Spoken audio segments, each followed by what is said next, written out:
오늘의 뉴스레터에 오신 것을 환영합니다. 아래는 주요 내용입니다. 1. 우크라이나 전쟁과 식량 위기.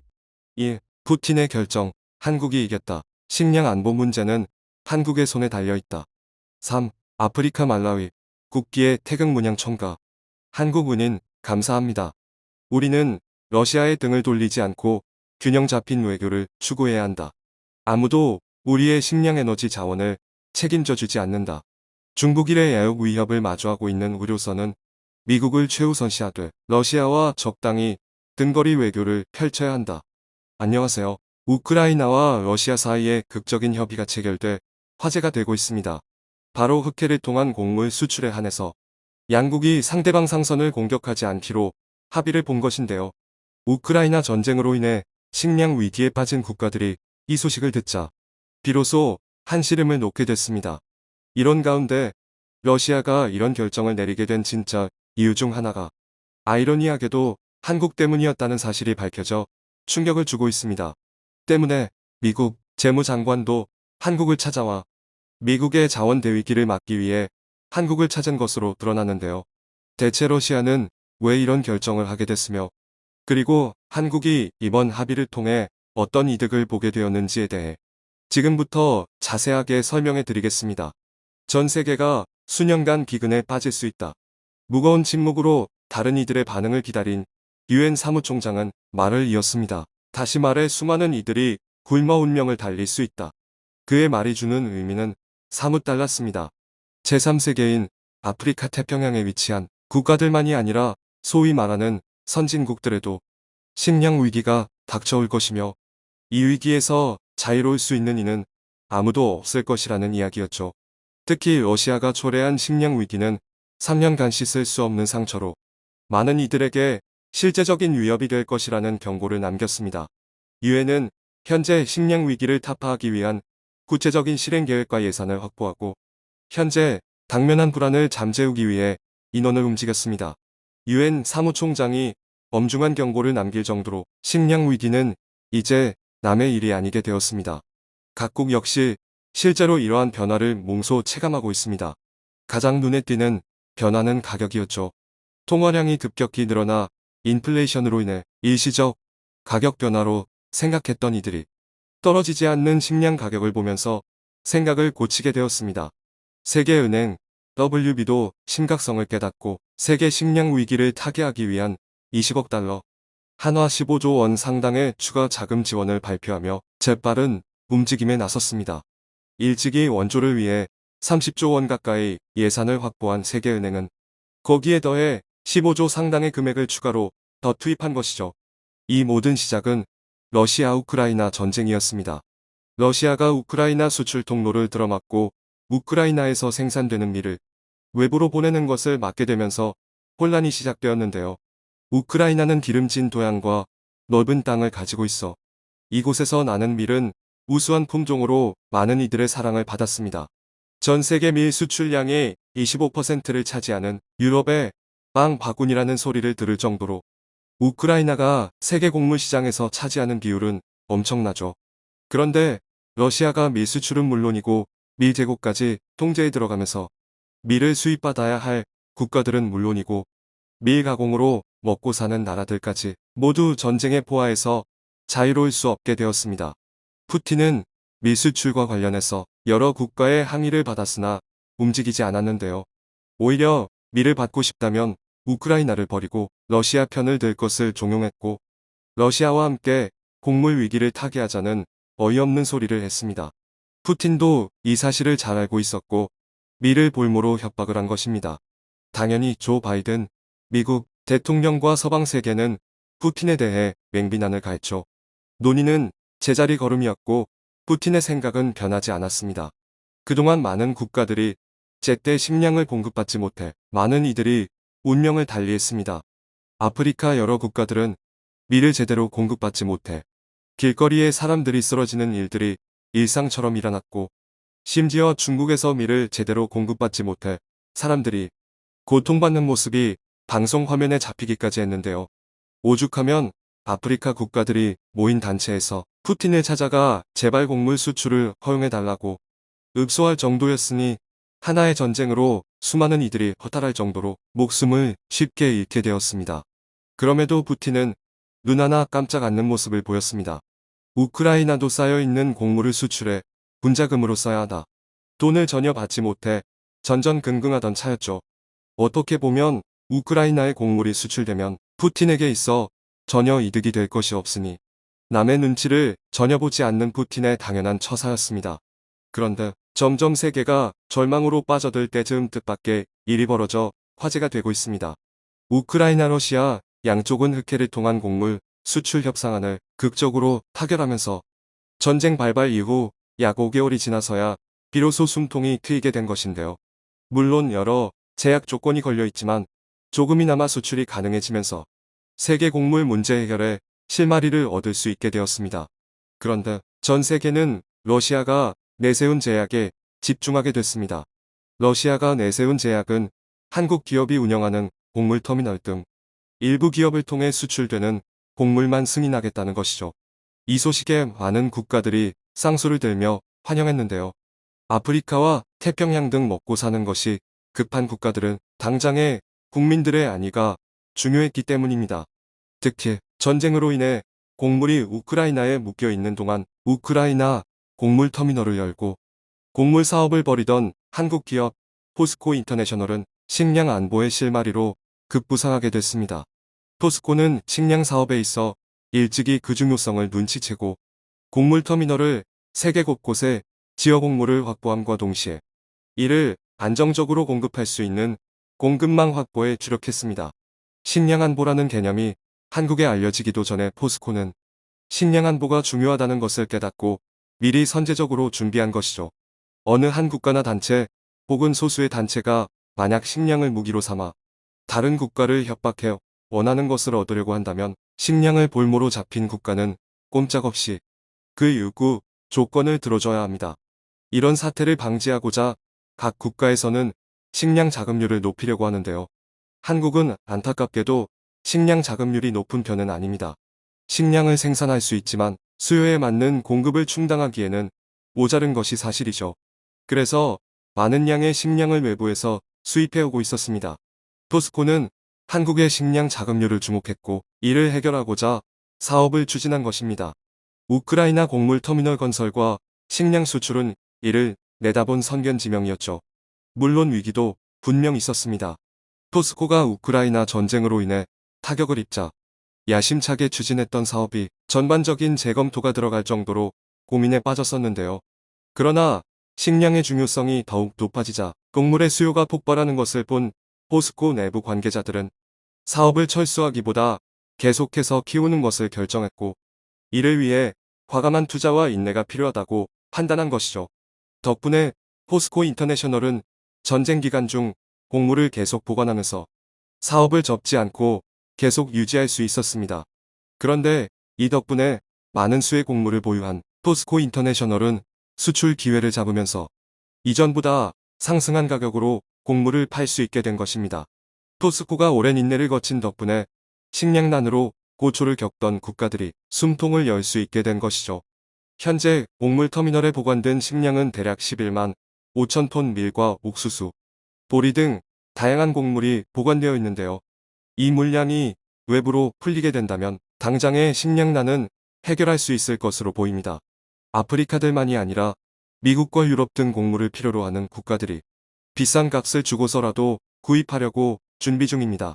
이미 올해 6월 고객사의 요청에 따라 약 2,000톤가량의 밀을 육로를 통해 공급한 적이 있었던 포스코 인터내셔널은 현재 포스코를 통해 들어온 구매 요청을 처리하기가 어려울 정도라고 밝히며 공급보다 수요가 폭발하는 상황이라는 말을 남기며 앞으로 우크라이나 외에도 다른 터미널 사업을 추진할 것이라고 밝혔는데요. 식량 위기가 이제 현실의 문제로 다가오고 이를 통해 막대한 수익을 얻는 것을 경험하자 포스코에서는 본격적인 식량 터미널 사업에 투자하기로 결심한 것이죠. 정부에서도 포스코 인터내셔널의 곡물 터미널 사업을 보고 향후 식량 안보와 정부 차원에서 어떤 지원이 가능할지 검토하는 등 이를 현실적인 정책에 반영할 궁리를 하고 있는 상황으로 정원근 농림축산식품부 장관이 포스코 인터내셔널 사무소를 방문해 이미 협력 방안에 대해 구체적인 협의를 했다고 말하며 정부에서도 포스코에 대한 지원을 밝혔습니다. 식량의 중요성을 간파하고 일찍이 곡물에 투자한 덕분에 위기 속에서 엄청난 수익을 거두며 성공적인 궤도에 포스코 인터내셔널이 오르게 된 것인데요. 중국이나 일본 등 다른 국가들은 상상도 못한 일을 한국 기업에서 해낸 덕분에 비싼 가격이 아닌 합리적인 가격으로 밀을 비롯한 곡식을 한국이 확보할 수 있게 되었죠. 그런데 전 세계는 갑자기 러시아가 태도를 바꾼 이유에 대해 의아해하기 시작했습니다. 정확히 러시아가 우크라이나 이런 협의에 응한 직접적인 이유는 알려진 바가 없습니다. 하지만 제약 조건에 한국 기업이 언급된 것에 전문가들은 두 가지 추측을 했는데요. 첫 번째는 과거 G20 회의에서 영향력 있는 서방권 국가들이 러시아 장관의 발언이 시작되자 자리를 뜨면서 보이콧한 적이 있었는데 그때 한국만이 남아서 러시아 측 발표를 들었던 것으로 드러났습니다. 두 번째는 러시아가 북극 항로 개척에 있어 한국의 슬빙선 없이는 절대 불가능하기 때문에 이번 식량 문제에 한국의 입김이 닿은 것은 아닌가 하는 추측이 있습니다. 이 때문에 몇몇 국가들이 한국을 방문하고 있는데요. 최근 미국은 러시아를 고립시키려 사우디에 석유 증산을 요구했지만 비웃음만 샀습니다. 발등에 불이 떨어진 미국은 식량과 석유 등 자원 안보가 흔들린다면 강대국의 입지도 흔들릴 수 있어 한국을 급히 찾았습니다. 앞으로 곡물 터미널 사업은 미래 산업에 있어 중요한 산업으로 뛰어오를 전망인데 한국이 그 중심에 섰기 때문이죠. 세계 4대 곡물 기업이라고 할 수 있는 아처데니얼스 미들랜드 ADM, 번지번지, 카길카즐, 루이스 드리지스 컴퍼니 LDC가 세계 곡물 유통망을 쥐고 식량 안보를 위해 곡물 수출을 제한하고 있습니다. 각 국가들 역시 자국 국영 기업을 내세우며 자신들이 보유하고 있는 식량들 수출을 금지하면서 식량 전쟁이 점점 치열해지는 가운데 한국은 늦지 않게 곡물 터미널 사업에 뛰어들어 세계적인 기업들과 경쟁을 하고 있습니다. 이번 우크라이나 전쟁으로 주목받은 포스코 인터내셔널의 성장의 4대 곡물 기업들은 물론이고 국가들이 운영하는 곡물 유통 회사들이 한국을 주목하면서 협력을 요청하고 있는데요. 성장하는 곡물 터미널 사업에서 포스코가 계속해서 승승장구하길 바라며 곡물 유통 시장에서 다른 외국 기업들을 제치고 토종 한국 기업이 곡물 시장에서 승자로 거듭나기를 기원해 보겠습니다. 세계는 전쟁으로 인해 식량 위기를 겪고 있습니다. 그리고 가장 큰 영향을 받는 국가는 아프리카 국가입니다. 아프리카 중남부에 위치한 소국 말라위. 이곳에서 국기에 태극 문양을 넣겠다고 해서 화제인데요. 대한민국의 최후방인 것을 드러내기 위해 넣는다고 합니다. 한국 덕분에 너무나 큰 은혜를 입었다고 하는 말라위는 한국이라면 어떤 보답을 해도 아깝지 않다고 하는데요. 아프리카 소국이 어째서 한국을 향해 아낌없는 찬사를 보내는지 아프리카 남쪽에 위치한 작은 국가 말라위, 가난한 국가 순위를 꼽자면 항상 순위권에 들 정도로 자원도 부족할 뿐만 아니라 인구도 많지 않아 주변 국가에 치이면서 사는 일이 일상이라고 하는데요. 자랑할 만한 것이 부족한 말라위에서 그래도 세계적으로 유명한 장소가 하나 있습니다. 바로 말라위 호수라 불리는 장소입니다. 아프리카 대륙의 탐험가 리빙스턴이 이 호수를 가리켜 반짝이는 별의 호수라고 칭할 정도로 웅장한 크기를 자랑하는데요. 아프리카 3대 호수 중 하나라고 불리는 말라위 호수는 말라위 국토의 5분의 1을 차지할 만큼 상당한 규모를 자랑합니다. 세계에서 가장 다양한 어종이 살고 있는 것으로 유명한데요. 1984년 유네스코 세계자연유산으로 등록될 정도로 말라위의 자랑이라 할 수 있습니다. 무엇보다 이 호수의 중요한 가치는 담수호라는 점인데요.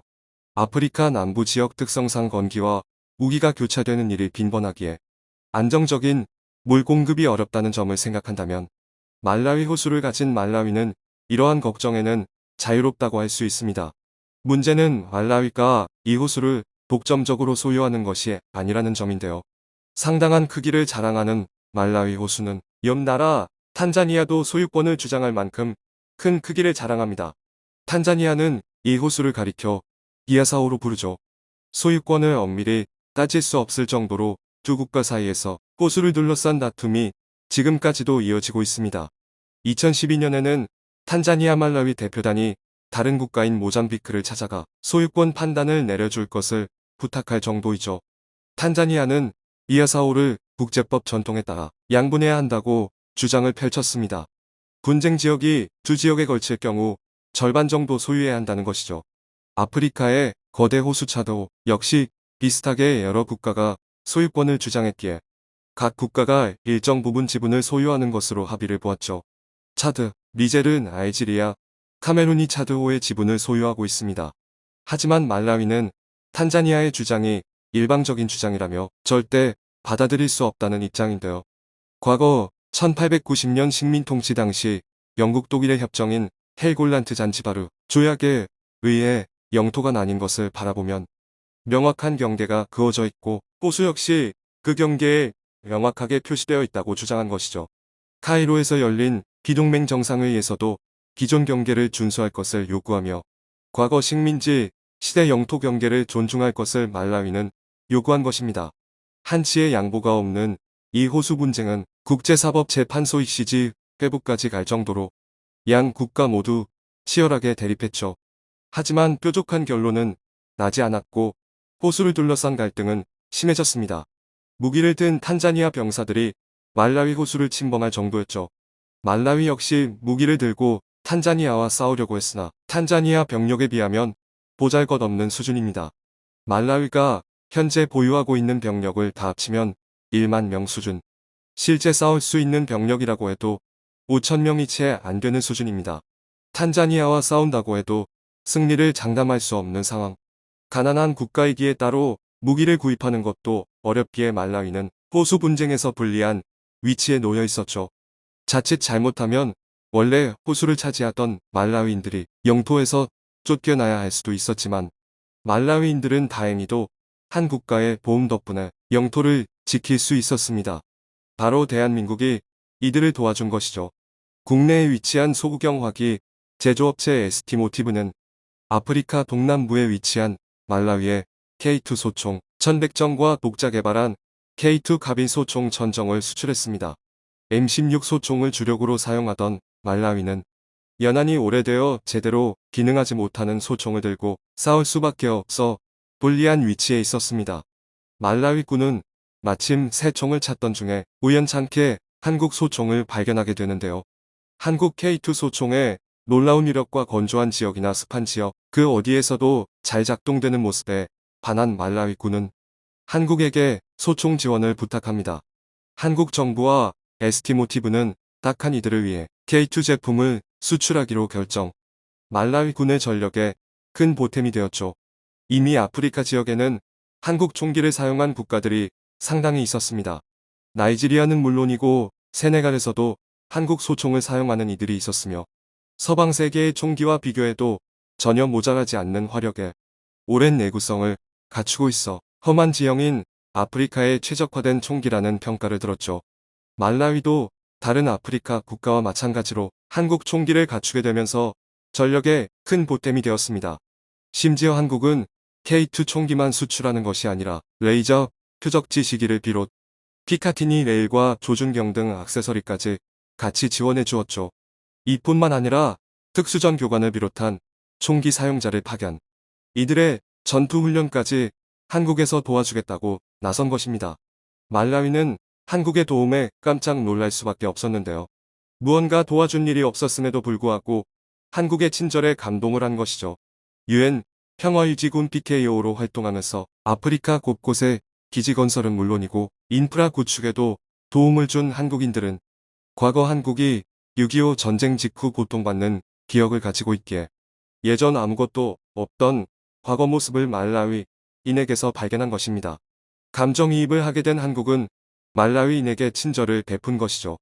덕분에 탄자니아와의 싸움에서 무기 우위를 확보할 수 있게 된 말라위는 영토 분쟁에서 지금도 밀리지 않고 싸울 수 있게 되었다고 합니다. 말라위 대통령인 라자루스 차퀴라 대통령은 한국의 도움에 감사를 보내며 한국을 위해 말라위는 도움을 아끼지 않겠다고 말했는데요. 그는 한국이 보여준 놀라운 성취는 분명 본받을 만한 일이라 언급. 말라위도 한국을 따라가고자 국기에 태극문양을 넣겠다고 선언한 것입니다. 한국이 해준 것에 비하면 이 정도는 약과라고 말한 그는 한국 덕분에 나라를 지킬 수 있었다며 감사의 인사를 전했습니다.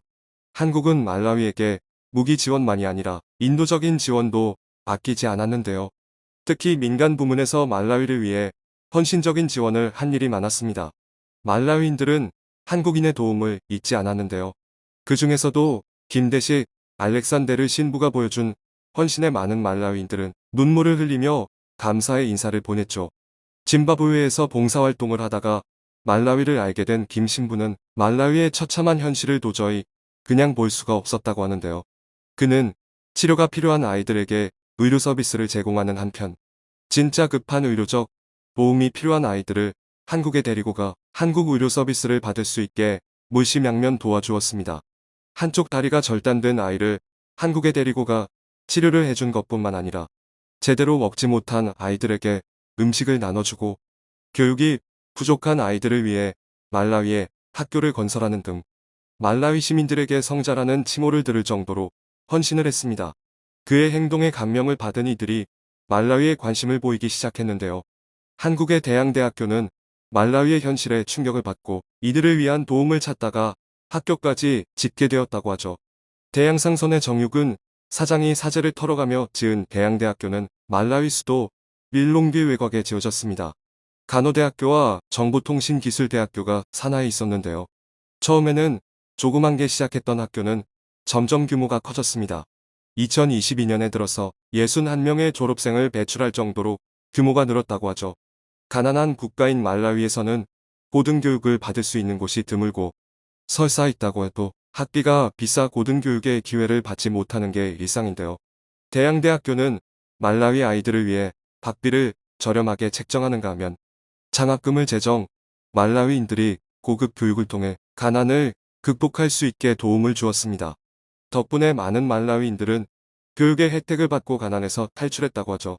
스포츠 영역에서도 한국은 말라위를 위해 큰일을 했습니다. 리우 올림픽에서 말라위가 나라 최초로 올림픽 본선행 티켓을 딴 적이 있었는데요. 바로 말라위 대표팀의 박영숙 감독의 가르침 덕분에 가능했다고 합니다. 정부에서도 말라위 선수들이 본선 티켓을 따내자 흥분을 감추지 못하고 뭘 도와줘야 할지 모를 정도로 좋아했다고 합니다. 그 외에도 먹을 것이 부족한 말라위인들을 위해 한국대를 전파하는 등 사회 경제면에서 한국이 많은 도움을 주었죠. 말라위 시민들 사이에서는 한국하면 의인의 국가라는 말이 나올 정도라고 합니다. 한국을 위해서라면 뭐든 줘도 아깝지 않다는 반응이 나온다고 하죠. 국기에 태극문양을 넣으려는 것은 어쩌면 당연한 일이라고 할 수 있습니다. 한국에 대해 감사의 인사를 보내는 말라위 은혜를 잊지 않는 말라위인들의 보답에 박수를 보내며 앞으로도 말라위가 한국과 좋은 관계를 유지하며 한국의 은혜를 갚는 그날이 찾아오길 기원해 보겠습니다. 시청해 주셔서 감사합니다.